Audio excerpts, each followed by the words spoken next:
Hello everyone, स्वागत है आपका सिविल सर्विस को यूट्यूब चैनल में। सो गाइज, आज का हमारा जो सेगमेंट है वह एम लक्ष्मीकांत से चैप्टर नंबर 12 है। ओके, चैप्टर नंबर 12 है। आपके पास जो भी इंडियन पॉलिटी की बुक होगी उसमें संघीय व्यवस्था आप देख लेना। ओके, मैं रिसोर्स के फॉर्म में एम लक्ष्मीकांत का यूज कर रहा हूँ। सो इसका चैप्टर नंबर 12 है।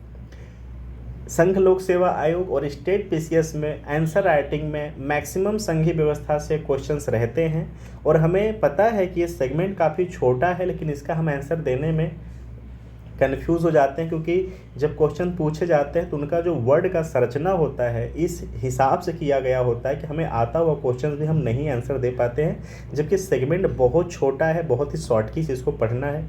सो ये वीडियो कंप्लीट वीडियो होगा फेडरल सिस्टम का। सो देखते हैं कि भारत का जो व्यवस्था है वह संघीय है या नहीं है।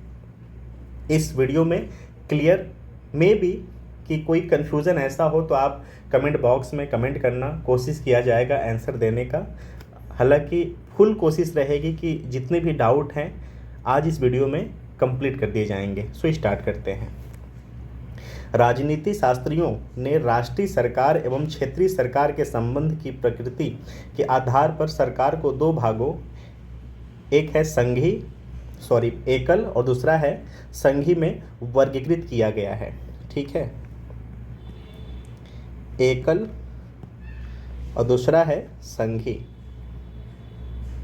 ठीक है, इसी में कन्फ्यूज़न मैक्सिमम हमें होता है कि भारत का जो संविधान है वह एकल है या संघीय है, क्योंकि इसमें लक्षण एकल के भी हैं और इसमें लक्षण संघीय के भी हैं। तो हम इसका आंसर क्या दें? ठीक है, परिभाषा के अनुसार एकल या एकात्मक सरकार वह है जिसमें समस्त शक्ति एवं कार्य केंद्रीय सरकार और क्षेत्रीय सरकार में निहित होती है। दूसरी ओर संघीय सरकार वह है जिसमें शक्तियों संविधान द्वारा केंद्र सरकार और क्षेत्रीय सरकार में विभाजित होती हैं। देखिए, हालांकि यहाँ तक आपको कन्फ्यूज़न होगा कि दोनों परिभाषाएं तो सेम है।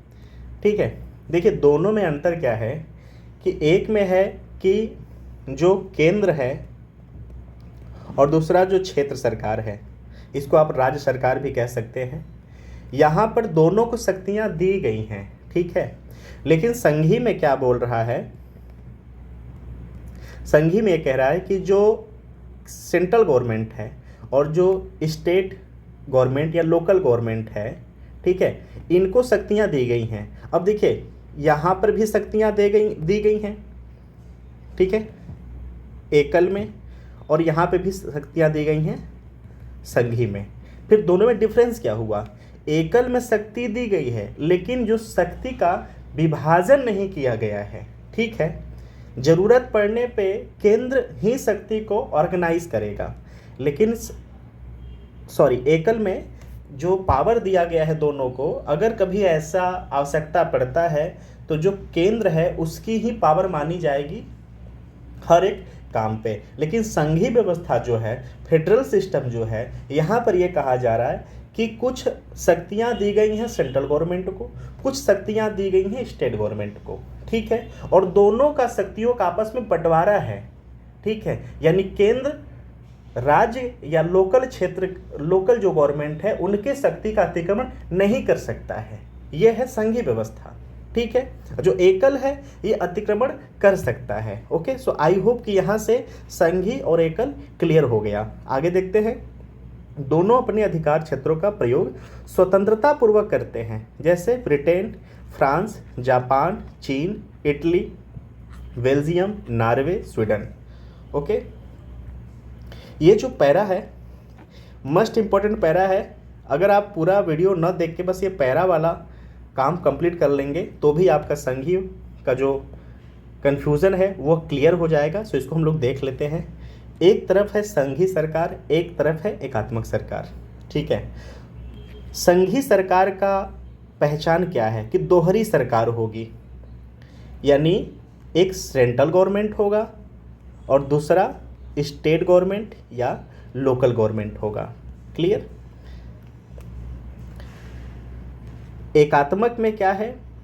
इसमें एकल सरकार यानी राष्ट्रीय सरकार होती है जो क्षेत्रीय सरकार बना सकती है ज़रूरत पड़ने पे उसका खंडन भी कर सकती है, ज़रूरत पड़ने पे नहीं भी बना सकती है ज़रूरत पड़ने पे। ठीक है, इसमें कंपलसरी है कि 2 होंगे। नंबर 2 क्या है, संघीय सरकार का जो संविधान है वो लिखित होता है, जरूरी है कि लिखित ही होगा।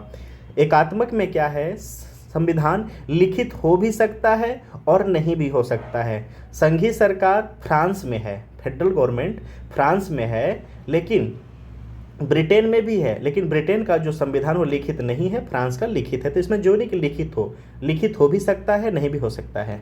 नंबर 3, संघीय सरकार राष्ट्रीय एवं क्षेत्रीय सरकारों के मध्य शक्तियों का विभाजन होता है। ठीक है, लेकिन एकात्मक सरकार में शक्तियों का कोई विभाजन नहीं होता है तथा समस्त शक्तियां राष्ट्रीय सरकार में निहित होती हैं। ठीक है, वो अपने सुविधा के अनुसार क्षेत्रीय गवर्नमेंट को शक्तियां दे दी जाती हैं, लेकिन उसको लोप भी किया जा सकता है। संघीय सरकार में संविधान सर्वोच्च होता है।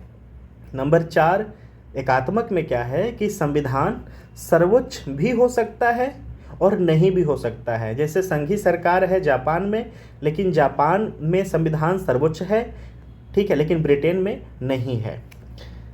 क्लियर। संघीय सरकार में कठोर संविधान होता है, यानी उसमें जो संशोधन है इतना आसान नहीं होता है।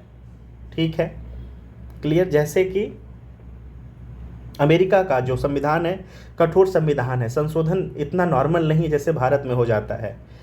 ठीक है, एकात्मक में क्या है, संविधान कठोर भी हो सकता है जैसे फ्रांस का है और लचीला भी हो सकता है जैसे ब्रिटेन का है, लेकिन भारत में न कठोर है और न ही लचीला है। इसका एक प्रावधान है, उस प्रावधान को फॉलो करके संशोधन भी किया जा सकता है।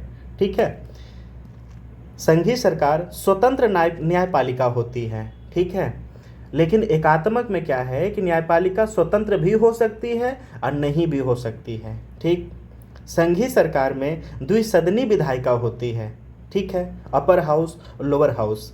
ठीक, और एकात्मक में विधायिका द्विसदनी हो भी सकती है जैसे ब्रिटेन में है और नहीं भी जैसे कि चीन में है। क्लियर। अब यहाँ से आपका ये चार्ट में प्लीज़ आप स्नैपशॉट ले लेना या अपने पास कोई एक सेगमेंट बना लेना और ये 2 3 4 बार रट लेना, आपका सारा कन्फ्यूज़न खत्म हो गया। इसी के बारे में जो वीडियो आगे का होगा वह एक्सप्लेनेशन बेस्ड होगा, जो मैग्नीट्यूड है यही चार्ट है। ठीक है, अब आगे चलते हैं। ठीक है, संघीय एवं एकात्मक सरकार की विशेषताओं को निम्नलिखित तरीके से तुलनात्मक रूप से लिखित किया गया है। संघ शासन जो है वो शब्द लैटिन शब्द फोएडस से लिया गया है, जिसका अभिप्राय होता है संधि या समझौता। ये देखिए शॉर्ट की है, कभी भी अगर आपको कन्फ्यूज़न होता है तो आप ये जान लेना कि इसे संघीय सरकार पूछ ले क्या है। अगर आपको नहीं कुछ क्लियर हो पा रहा है कि यार मैं क्या पढ़ा था, तो ये जान लेना कि ये वर्ड जो है फोएडस से बना है। ठीक है, संघी बराबर आप संधि जान लेना। ठीक है, जो कि लैटिन शब्द फोएडस से है और फोएडस का मतलब होता है संधि या समझौता। ठीक है, तो संधि से जान लेना। अब यह बताइए कि संधि क्या होता है। जब भी हम कभी किसी से संधि करते हैं तो कहीं ना कहीं ए और बी आपस में मिलकर जब एक नया संयोग बनाते हैं तो उसको हम संधि कहते हैं। ठीक है, तो ए और बी कौन है, एक हो गया केंद्र, एक हो गया राज्य, आपस में मिले हैं, मिल के गवर्नमेंट को चला रहे हैं, शासन को चला रहे हैं, वो हो गया संघीय व्यवस्था। क्लियर, तो यहाँ से क्लियर हो गया। इस तरह संघ शासन एक नया राज्य यानी राजनीतिक व्यवस्था है जिसमें इकाइयों के बीच संधि या समझौता के तहत निर्मित किया गया है। संघों की इकाइयों को विभिन्न नामों जैसे राज्य जैसे कि अमेरिका, ठीक है, कैंटोन जैसे कि स्विट्जरलैंड, या प्रांत जैसे कि कनाडा, या गणतंत्र जैसे कि रूस को पुकारा जाता है। ठीक है, भारत के संविधान में संघीय सरकार व्यवस्था को अपनाया गया है। संविधान निर्माताओं ने संघीय व्यवस्था को 2 कारणों से अपनाया है। देश का बृहद आकार एवं सामाजिक सांस्कृतिक विविधता। इन्होंने महसूस किया कि संघीय व्यवस्था से न केवल सरकार की शक्ति बढ़ेगी बल्कि क्षेत्रीय स्वायत्तता एवं राष्ट्रीय एकता का अभिवृद्धि होगा। ओके, सो ये जो पैरा है मस्ट इम्पॉर्टेंट है। ठीक है, सो आप इसी पैरा को मैग्नीट्यूड मत मान लेना, आगे इसका भी विरोध किया गया है, इसमें भी विश्लेषण किया गया है। सो बस अभी के लिए आप इतना जानिए कि भारत का जो संविधान है वो संघीय सरकार व्यवस्था को अपनाया है। देखिए, वर्ड के जो स्किल्स होते हैं उसको प्लीज़ आप लोग पकड़ने की कोशिश किया करें। ये काम आएगा आंसर राइटिंग में भी, ये काम आएगा एसे में भी, ये काम आएगा हम जब कोई पैरा पढ़ते हैं कंप्रिहेंशन का तो उसमें भी। देखिए, यह ये नहीं कह रहा है कि जो भारत का संविधान है वो संघीय है। वर्ड को देखिए, भारत के संविधान में संघीय सरकार व्यवस्था को अपनाया गया है। ये नहीं कह रहा है कि भारत का संविधान संघीय व्यवस्था है, नहीं, संघीय व्यवस्था को अपनाया गया है। यानी हम पूर्ण रूप से संघीय नहीं हैं, उस व्यवस्था को हम लिए हैं, हम संघीय पूर्ण रूपेण नहीं हैं, उस व्यवस्था को हम अपने आप में अपनाए हैं। ठीक है, संविधान निर्माताओं ने संघीय व्यवस्था के दो कारणों से अपनाया है। एक तो है कि देश का बृहद आकार, हमारा जो ज्योग्राफिकल क्षेत्र है वो काफ़ी बड़ा है और विविधता है, ठीक है, और सामाजिक सांस्कृतिक विविधता है, जिन्होंने महसूस किया कि संघीय व्यवस्था से न केवल सरकार की शक्ति बढ़ेगी बल्कि क्षेत्रीय स्वायत्ता एवं राष्ट्रीय एकता में भी अभिवृद्धि होगी। ठीक है, वैसे संविधान में कहीं भी संघ शब्द का प्रयोग नहीं किया गया है। इसके स्थान पर संविधान का जो अनुच्छेद 1 है, भारत को राज्यों के संघ के रूप में परिभाषित किया है। ठीक है, B.R. अम्बेडकर के अनुसार राज्यों के संघ से दो बातें उभरकर सामने आती हैं। ओके, पहला, अमेरिकी संघ के विपरीत भारतीय संघ राज्यों के बीच सहमति का प्रतिफल नहीं है। और नंबर 2, राज्यों को अधिकार नहीं है कि वे स्वयं संघ से पृथक हो सके। ठीक है, फेडरेशन संघ है क्योंकि यह अविभाज्य है। ओके, भारत की संघीय व्यवस्था कनाडाई मॉडल पर आधारित है।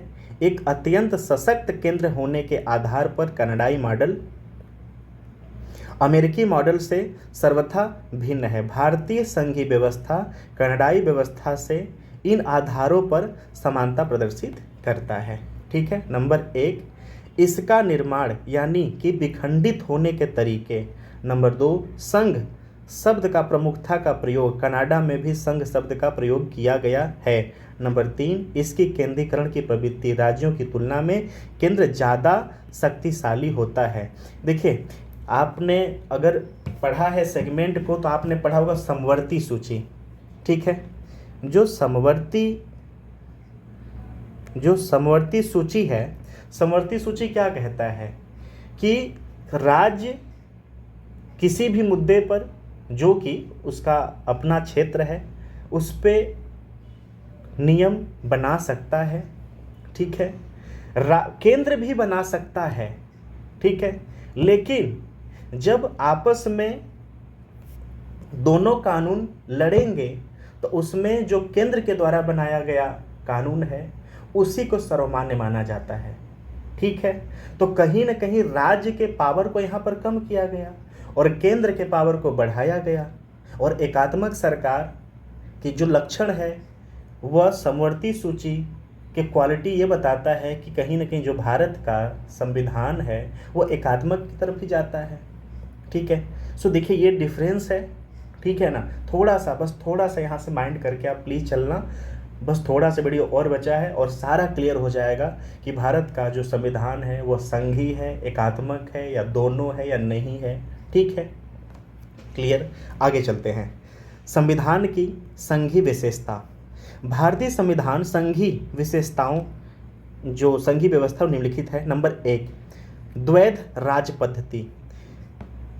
ठीक है, यानी सेंट्रल गवर्नमेंट और लोकल गवर्नमेंट या स्टेट गवर्नमेंट, ये संघीय के लक्षण होते हैं। और भारत में है, सेंट्रल गवर्नमेंट भी है, स्टेट गवर्नमेंट भी है और लोकल गवर्नमेंट भी है। भारत का 3 सदनीय गवर्नमेंट है, सेंट्रल, स्टेट और लोकल। ठीक है, सो भारत में यहाँ पे 2 की बातें की जा रही हैं। 2 संघीय का लक्षण होता है। भारत का 2 राज पद्धति है। इसको देखते हैं। संविधान में संघ स्तर, केंद्र एवं राज्य स्तर पर राज पद्धति को अपनाया गया है। प्रत्येक को संविधान द्वारा क्रमशः अपने क्षेत्रों में संप्रभु शक्तियां प्रदान की गई है। केंद्र सरकार राष्ट्रीय महत्व के मामलों जैसे रक्षा, विदेश, मुद्रा, संचार आदि को देखती है, जबकि दूसरी तरफ राज्य सरकारें क्षेत्रीय व स्थानीय महत्व के मुद्दों को देखती है, जैसे सार्वजनिक व्यवस्था, कृषि, स्वास्थ्य, स्थानीय। ठीक है, हालांकि स्वास्थ्य जो है वो केंद्र सूची में आता है, लेकिन इस पे सेंट्रल गवर्नमेंट भी नियम बनाता है, कानून बनाता है। ठीक है, और सार्वजनिक में भी। ठीक है, सो ये अलग सेगमेंट हो गया। फिलहाल यहाँ पे जो कंकरेंट है उसको भी हम लोग देखते हुए चल रहे हैं। तो देखिए, जो संघीय व्यवस्था है, संघीय व्यवस्था का लक्षण क्या है कि द्वैध राज पद्धति होगी। ठीक है, यानी सेंट्रल गवर्नमेंट भी होगा और लोकल गवर्नमेंट भी होगा, स्टेट गवर्नमेंट भी होगा। और भारत में है तो कहीं ना कहीं संघीय को फुलफिल करता है। ठीक, संघीय को फुलफिल करता है, लेकिन जब दोनों कानून आपस में विभेद कर जाते हैं तो उसमें जीत किसकी होती है? सेंट्रल गवर्नमेंट के कानून की, जो कि समवर्ती सूची कहता है। तो भैया इसी जगह पे ये भी तो क्लियर हो गया कि संघीय तो है, लेकिन जब विभेद की, जब लड़ाई की बातें आती हैं दोनों कानूनों में, तो समवर्ती सूची कहता है कि नहीं, सेंट्रल गवर्नमेंट के कानून को सर्वोपरि माना जाएगा। ठीक है, ठीक। और हाँ, जब राष्ट्रपति शासन लगता है तो राष्ट्रपति शासन में क्या होता है? राष्ट्रपति शासन में जो स्टेट गवर्नमेंट की कानून है वो किसके हाथों में आ जाता है? सेंट्रल गवर्नमेंट के हाथों में आ जाता है। तो ये भी तो एकात्मक सरकार की व्यवस्था कर रहा है। ठीक है, सो बस इसी कन्फ्यूज़न को, इसी डाउट को रिलेट कर करके हम देख लेंगे और सारा मामला क्लियर हो जाएगा। नंबर दूसरा क्या है? लिखित संविधान। संघीय व्यवस्था में लिखित संविधान कंपलसरी है कि होगा, लेकिन जो एकात्मक है वहाँ हो भी सकता है और नहीं भी हो सकता है। लेकिन यहाँ पर लिखित संविधान है। हमारा संविधान न केवल लिखित अभिलेख है, वरन विश्व का सबसे विस्तृत संविधान है।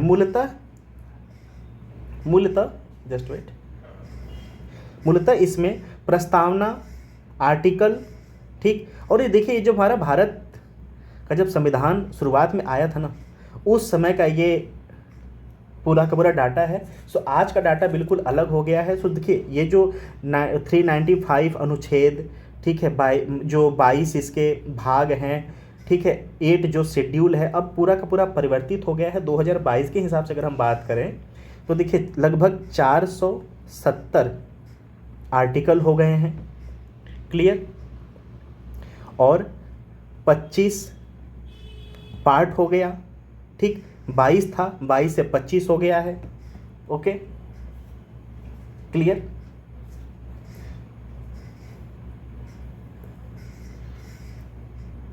ओके, और जहां पर 8 है वहां पर अब 12 शेड्यूल हो गए हैं। 12 शेड्यूल हो गए हैं, यानी लगभग 370 आर्टिकल अनुच्छेद हो गए हैं। ठीक है, 12 शेड्यूल हो गए हैं, और जहां 22 था वहां 25 पार्ट हो गया है। ठीक है, लिखित संविधान फुलफिल हो गया। नंबर 3, शक्तियों का विभाजन। बिल्कुल, जो संघीय व्यवस्था है, संघीय व्यवस्था में जो लोकल गवर्नमेंट होती है और जो सेंट्रल गवर्नमेंट होती है उसमें शक्तियों का विभाजन होता है। भारत में भी है। संविधान में केंद्र और राज्यों के बीच शक्तियों का विभाजन किया गया है। इसमें 7वीं अनुसूची केंद्र, राज्य और दोनों से संबंधित सूची निहित है। केंद्र सूची में 100 विषय हैं, मूलतः पहले 97 थे। राज्य सूची में 61 विषय हैं, पहले 66 थे। समवर्ती सूची में 52 विषय हैं, मूलतः पहले 47 थे। लेकिन समवर्ती, देखिए यहाँ पे तो शक्तियों का विभाजन हो गया, लेकिन वहीं पे जो समवर्ती सूची है, समवर्ती सूची क्या व्यवस्था किया है कि केंद्र और राज्यों दोनों कानून बना सकते हैं, लेकिन टकराव जब होगा तो केंद्र विधि प्रभावी होगी। और ये केंद्र के शक्ति को प्रभावी बनाने वाला जो क्वालिटी है वो किस में है? वो एकात्मक सरकार में है, न कि संघी में है। संघी में है कि दोनों का शक्तियाँ अपना अपना होगा, दोनों अपने आप में सर्वोपरि होंगे। लेकिन वहीं पर जैसे केंद्र सूची और राज्य सूची पावर का बंटवारा कर दिया, वहीं समवर्ती ये बोलता है कि दोनों को पावर है, लेकिन जब कानून में टकराव होगा तो किसकी जीत होगी? केंद्र विधि का जीत होगी, केंद्र विधि प्रभावी होगा। ठीक है। नंबर 4, संविधान की सर्वोच्चता। संविधान की सर्वोच्चता है केंद्र या राज्य सरकार दोनों प्रभावी कानून विषय में इसकी व्यवस्था सुनिश्चित होनी चाहिए, अन्यथा इन्हें उच्चतम न्यायालय या उच्च न्यायालय की न्यायिक समीक्षा के तहत अवैध घोषित किया जा सकता है। इस तरह सरकार के घटकों यानी विधायिका कार्यपालिका और न्यायिक को दोनों स्तरों पर संविधान द्वारा विधित क्षेत्र के अंतर्गत कार्य करना चाहिए। कठोर संविधान, संविधान द्वारा शक्तियों का विभाजन एवं संविधान की सर्वोच्चता तभी बनाए रखी जा सकती है जब संविधान संशोधन की प्रक्रिया कठोर हो। यद्यपि संविधान में संशोधन इस सीमा तक कठोर है जिससे वह प्रावधान को संघीय संरचना यानी केंद्र और राज्य संबंध एवं न्यायिक संगठन से संबंधित है, मात्र केंद्र एवं राज्य सरकारों की समान संतुष्टि से ही संशोधित की जा सकती है। इस प्रावधान के संशोधन हेतु संसद के विशेष बहुमत एवं संबंधित राज्यों में से आधे से अधिक स्वीकृति अनिवार्य होती है, जो कि भारत में भी है कि जब भी कोई विशेष बहुमत लाया जाता है तो उसमें आधे राज्यों की भी संतुष्टि की आवश्यकता पड़ती है। ठीक है। संघीय का क्वालिटी है स्वतंत्र न्यायपालिका। इसको देखते हैं। संविधान में 2 कारणों से उच्चतम न्यायालय के नेतृत्व में स्वतंत्र न्यायपालिका गठन किया गया है। एक, अपनी न्यायिक समीक्षा के अधिकार का प्रयोग संविधान की सर्वोच्चता को स्थापित करता है। दूसरा, केंद्र और राज्य के बीच विवाद के निपटाने के लिए संविधान ने विभिन्न तरीकों से न्यायपालिका को स्वतंत्र बनाया है, जैसे कि न्यायाधीशों के कार्यकाल की सुरक्षा, निश्चित सेवा शर्तें आदि। द्विसदनी, संविधान ने द्विसदनी विधायिका की स्थापना की है। उच्च सदन यानी राज्यसभा और निम्न सदन यानी लोकसभा। राज्यसभा भारत के राज्यों का प्रतिनिधित्व करती है, जबकि लोकसभा भारत के लोगों पूर्ण रूप से। राज्यसभा यद्यपि कम शक्तिशाली है, केंद्र के अनावश्यक हस्तक्षेप से राज्यों के हितों की रक्षा करती है। ठीक है। संविधान की एकात्मक विशेषताएं। देखिए, संघीय व्यवस्था तो हमने देख लिया, भारत का जो संविधान उसके एकात्मक विशेषताएं भी हैं। क्या क्या? सशक्त केंद्र, शक्तियों का विभाजन केंद्र के पक्ष में है, जो कि संघीय दृष्टिकोण को काफी विरुद्ध है। प्रथम, केंद्रीय सूची में राज्य की मुकाबले ज़्यादा विषय है। दूसरी, केंद्रीय सूची में ज़्यादा महत्वपूर्ण विषय शामिल हैं। तीसरे, समवर्ती सूची में केंद्र को ऊपर रखा गया है। पहला तो है कि इनका जो सब्जेक्ट है उसको ज़्यादा कर दिया गया। दूसरा, जो समवर्ती सूची है, समवर्ती सूची में जब कानूनों का टकराव होगा तो केंद्र का कानून सर्वोपरि माना जाएगा। ठीक है। नंबर 2 क्या है? राज्य अनश्वर नहीं है। ठीक है। अन्य संघों के विपरीत भारत में राज्यों को क्षेत्रीय एकता का अधिकार नहीं है। संसद एक तरफा कार्रवाई द्वारा उनके क्षेत्र, सीमा, राज्य के नाम परिवर्तन कर सकती है। यानी राज्य यहाँ पर भी केंद्र राज्य पर हावी है, उनका नाम परिवर्तन कर सकता है, उनका क्षेत्र परिवर्तन कर सकता है। ठीक है। उनकी सीमा में परिवर्तन कर सकता है, अर्थात इससे साधारणतः बहुमत की जरूरत होती है, न कि विशेष बहुमत की। इस तरह भारतीय संघ अनश्वर राज्यों का अनश्वर संघ है। दूसरी तरफ अमेरिकी संघ अनश्वर राज्यों का अनश्वर केंद्र है। ये मैं इसको रिपीट कर दे रहा हूँ कि जो भारत संघ है अनश्वर राज्यों का अनश्वर संघ है। दूसरी तरफ अमेरिकी जो संघ है अनश्वर राज्यों का अनश्वर केंद्र है। ठीक है। नंबर 3, एकल संविधान। सामान्यतः एक संघ में राज्यों को केंद्र से हटकर अपना संविधान बनाने का अधिकार होता है। भारत में इससे इतर राज्यों की ऐसी कोई शक्ति नहीं दी गई है। ठीक है। भारतीय संविधान सिर्फ केंद्र का ही नहीं राज्यों का भी है। राज्य एवं केंद्र दोनों को इसी के एक ढांचे का पालन अनिवार्य है। सिर्फ अब तो जम्मू कश्मीर भी हट गया, अब तो जम्मू कश्मीर का भी जो संविधान है भारत संविधान ही है यह इसका। चलो ठीक है, ये वाला सेगमेंट तो कैंसिल हो गया। ठीक है। नंबर 4, संविधान का लचीलापन। अन्य संघीय प्रणालियों की तुलना में भारतीय संविधान में संशोधन प्रक्रिया कम कठोर है। संविधान के एक बड़े हिस्से को संसद द्वारा साधारण या विशेष बहुमत द्वारा एकल प्रणाली से संशोधित किया जा सकता है। यानी संविधान संशोधन की शक्ति सिर्फ केंद्र में निहित है। अमेरिका में राज्य भी संविधान संशोधन का प्रस्ताव रख सकता है। ओके। राज्य प्रतिनिधित्व में समानता का अभाव। ठीक है। राज्यों की जनसंख्या के आधार पर राज्यसभा में प्रतिनिधित्व दिया जाता है, अतः सदस्यता में 1 से 31 तक की भिन्नता है। अमेरिका में राज्यों के प्रतिनिधित्व के सिद्धांत को उच्च सदन में पूर्ण रूपेण महत्ता दी जाती है। इस तरह अमेरिकी सीनेट में 100 सदस्य होते हैं, प्रत्येक राज्य में 2। यह सिद्धांत छोटे राज्यों के लिए सुरक्षा कवच का समान होता है। लेकिन भारत में ऐसा नहीं। देखिए, भारत में जनसंख्या के आधार पर राज्यसभा का आवंटन किया जाता है। तो कहीं ना कहीं यहाँ पर डिफरेंस दिखता है। नंबर 6, आपातकालीन उपबंध। संविधान 3 तरह के आपातकाल की व्यवस्था निर्धारित करता है, राष्ट्रीय, राज्य और वित्त। ठीक है, आपातकाल के दौरान केंद्र सरकार के पास सभी शक्तियां आ जाती हैं। ठीक है, राज्य केंद्र के पूर्ण नियंत्रण में आ जाते हैं। यह बिना किसी संविधान संशोधन के संघीय ढांचे को एकल ढांचे में बदल देता है। ऐसी व्यवस्था अन्य किसी संघ में नहीं पाई जाती। देखिए, जब भी आंसर राइटिंग करेंगे ना, तो ये चीज़ प्लीज़ आप डालना। कभी होता है कि मैक्सिमम कंटेंट को हम भूल जाते हैं, लेकिन ये आपात वाला उपबंध और समवर्ती सूची वाला उपबंध, आपातकाल का उपबंध, समवर्ती सूची का उपबंध, ठीक, ये 1-2 चीज़ें ऐसी हैं जो कि ये क्लियर कर देता है कि जो भारत का संविधान है वह न ही संघीय है और न ही एकात्मक है, और संघीय भी है और एकात्मक भी, क्योंकि दोनों लक्षण पाए जाते हैं। ठीक है, और जब दोनों की बातें करते हैं तो संघीय वाले में एकात्मक के भी लक्षण लगते हैं मिलने, और एकात्मक के संघीय की बातें लगती हैं मिलने। ठीक है, तो ये चीज़ें क्लियर क्रिस्टल होना चाहिए जब आप लिख रहे हो, बोल रहे हो या सोच रहे हो। तो एकल नागरिकता, दोहरी व्यवस्था के बावजूद भारत का संविधान कनाडा की तरह एकल नागरिकता व्यवस्था को अपनाता है। यह केवल भारतीय नागरिकता है, कोई अन्य पृथक राज्य नागरिकता नहीं है। अन्य संघीय व्यवस्था वाले देशों जैसे अमेरिका, स्विट्जरलैंड एवं ऑस्ट्रेलिया में दोहरी राज्य और केंद्र का अपना अपना होता है। एकीकृत न्यायपालिका, भारतीय संविधान द्वारा सबसे ऊपर उच्च न्यायालय के स्थान एकात्मक न्यायपालिका का स्थापना की गई है। इसके अधीन राज्य उच्च न्यायालय होते हैं। न्यायालयों की एकल व्यवस्था केंद्र एवं राज्य दोनों पर लागू होती है। दूसरी ओर अमेरिका में न्यायालयों की दोहरी व्यवस्था है, संघीय कानून, संघीय न्यायपालिका, राज्य कानून, राज्य न्यायपालिका द्वारा लागू किए जाते हैं।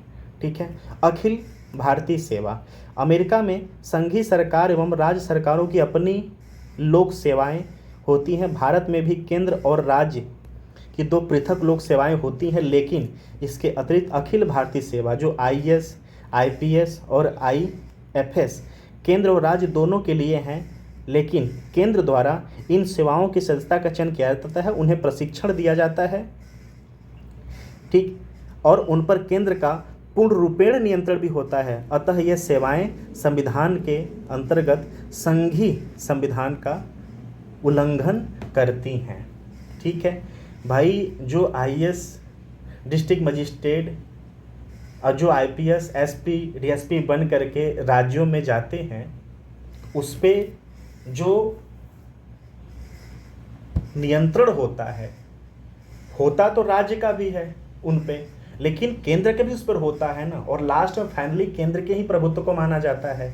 तो कहीं ना कहीं यहाँ पे भी संघीय सरकार का जो क्वालिटी है वो डिसबैलेंस हो रहा है कि भाई हो तो रहा है केंद्र के ही कहने से सब कुछ। ठीक है, एकीकृत लेखा जांच मशीनरी 11 नंबर है, राज्य सूची पर संसद का प्राधिकार।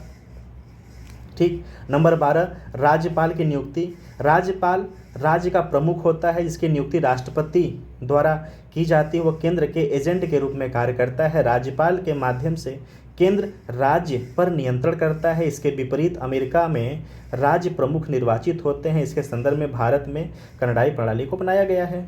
ठीक है, एकीकृत निर्वाचन मशीनरी, चुनाव आयोग न केवल केंद्रीय चुनाव संपन्न कराता है बल्कि राज्य विधानमंडलों के चुनाव को भी कराता है, लेकिन इस इकाई की स्थापना राष्ट्रपति द्वारा किया जाता है होती है। राज्य इस मामले में कुछ नहीं कर सकते हैं, इसके सदस्यों को भी इसी प्रकार हटाया जा सकता है। इसके विपरीत अमेरिका में संघ व राज्य दोनों निर्वाचन के लिए अलग मशीनरी होती है। ठीक है, राज्य में विधेयकों का वीटो, ठीक है, ये भी संघीय ढांचा को बिल्कुल पालन नहीं करता है। ठीक है,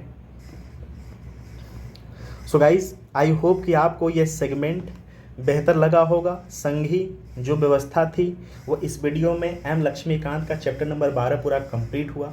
अगर आपको वीडियो या कंटेंट में कोई कन्फ्यूज़न है तो प्लीज़ आप कमेंट बॉक्स में कमेंट करिए। अगर आपको वीडियो लगता है कि यूजफुल है तो प्लीज़ आप ये भी कमेंट करना। Thank you so much. अगर कोई कमी है तो प्लीज़ कमेंट करना, उसको फुल कोशिश की जाएगी सुधारने की। Thank you so much for watching. Thank you.